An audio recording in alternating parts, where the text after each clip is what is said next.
Yo, what's up guys? 7:20 in the morning, October 6, 2023. Dito tayo guys sa Station 1 White Beach. Low tide. Yan ang Willis Rock. Litaw na litaw.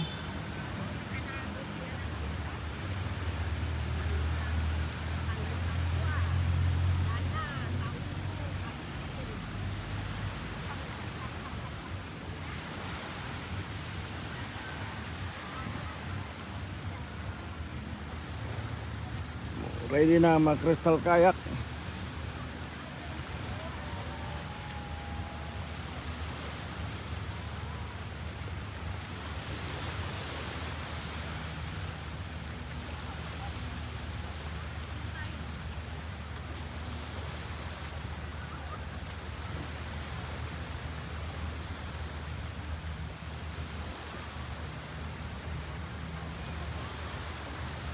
Lumabas na guys si Bagyong Jeannie.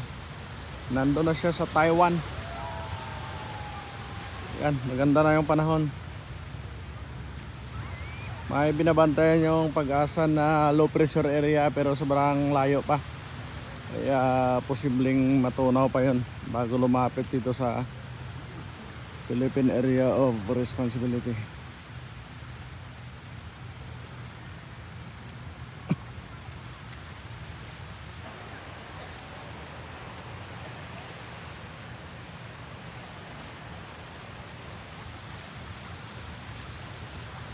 Oh, sipag yung mga PNP natin ah. Ngayon guys, oh, nagpulot sila ng basura.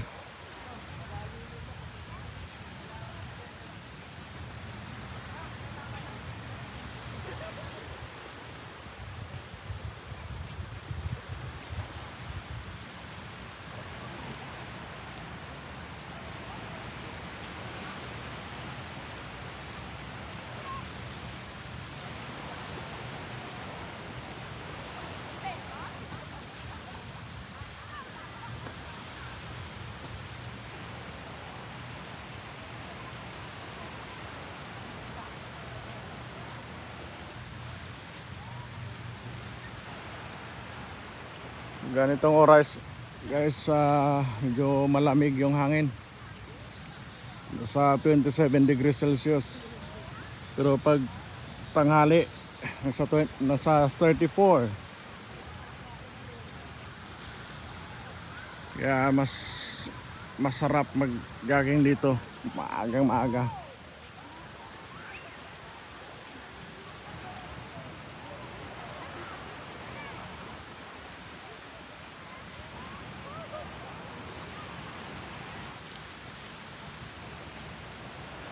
Ang hangin pala ngayon ay southeast. Dito siya nanggaling pag ganito. Dito yung southwest kasi normal na habagat.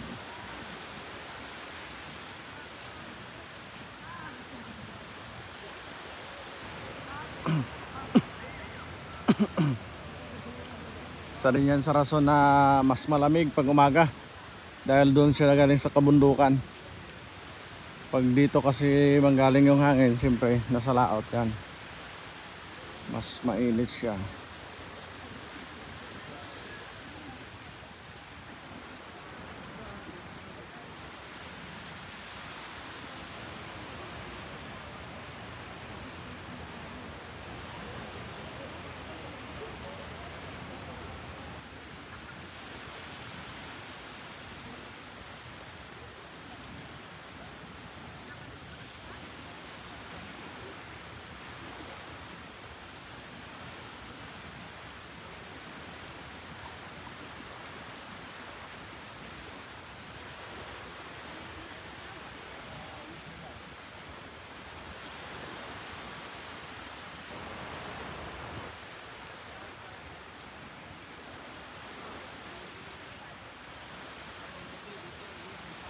Yun, magda-dive sila.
Yan guys, oh, pansinin nyo yung beach. Napakababa niya. Kasi kahit malayo yung dagat, lumalabas pa rin yung tubig dito. Tapos yung mga ugat ng nyug labas na. Pero pag nagamihan, babalik naman yan. Tataas na yung buhangin hanggang doon. Pero medyo slope siya pag ganyan. Malapit yung dagat. Kasi ito, ipupos niya dito, tapos yung iba gawin niya sandbar doon. Ganyan pag habang aamihan. Tapos pag amihan na summer,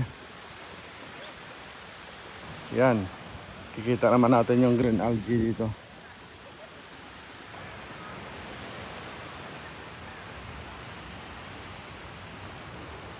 Yan guys, station 2 na yan dyan. Ito yung boundary.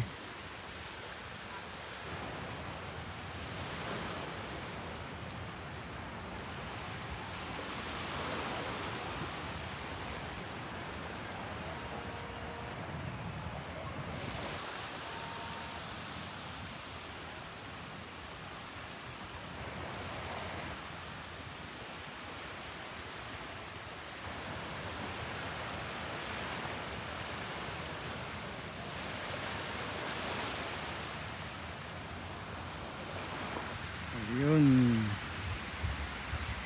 mas maganda siya pag ganyan dahil kanina against the light.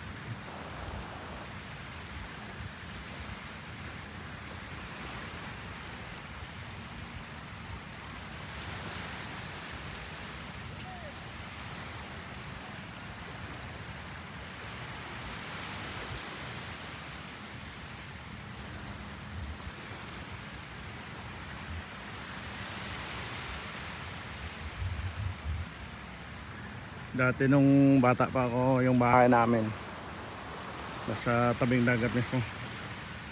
Parang ganyan. Yan. Diyan banda. Lapit lang. Kaya pag bagyo, yung dagat po pasok sa ilalim ng bahay namin. Kaya habang natutulog ka, yung background mo ay yung tunog ng mga alon.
Yan lang muna guys.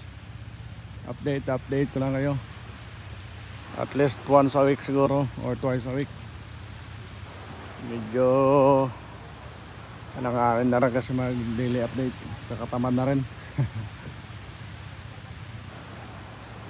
Okay guys, see you next time.